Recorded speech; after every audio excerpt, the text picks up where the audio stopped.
हाकेंनी केलेल्या वक्तव्याची भाजपानं केसानं गळा कापला असं लक्ष्मण हाके म्हणतात आणि फडणवीसांवर टीका करतात। विखे पाटलांना लाज वाटली पाहिजे असं देखील हाकेंचं म्हणणं आहे। पाहूया।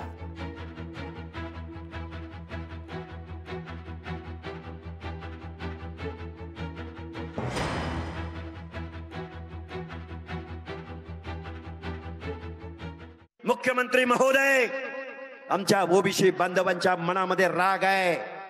आम्ही ज्या जबाबदारीने आम्ही तुम्हाला मतदान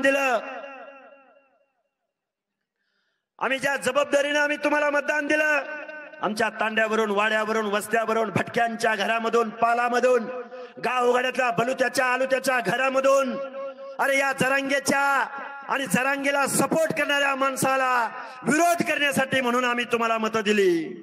आणि तुम्ही मात्र एक JR काढला आणि एका ॲफिडेव्हिट द्वारे या मराठा समाजाच्या सर्टिफिकेटसाठी, सुलभीकरणासाठी तुम्ही एक JR काढला आणि आमचं आरक्षण संपवलं।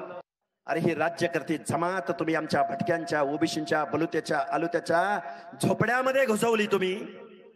आणि तुम्ही म्हणताय ओबीसीच्या आरक्षणाला धक्का लागत नाही। अरे तो विखे पाटील, अरे लाज वाटली पाहिजे तुला। 5वी पिढी तुझी राजकारणात आहे, 5वी पिढी। अरे कारखान्याशिवाय आणि वायनरी शिवाय तुम्ही काय केलं?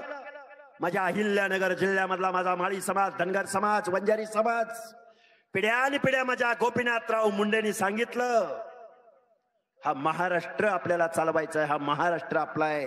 मुख्यमंत्री महोदय, हा महाराष्ट्र यांच्या बापाचा नाही, हा महाराष्ट्र गावगाड्यातल्या 18 पगड जातीचा आहे, छत्रपती शिवरायांच्या रयतेचा महाराष्ट्र आहे। लोकशाही मराठी ऐका, पहा, जागरूक रहा।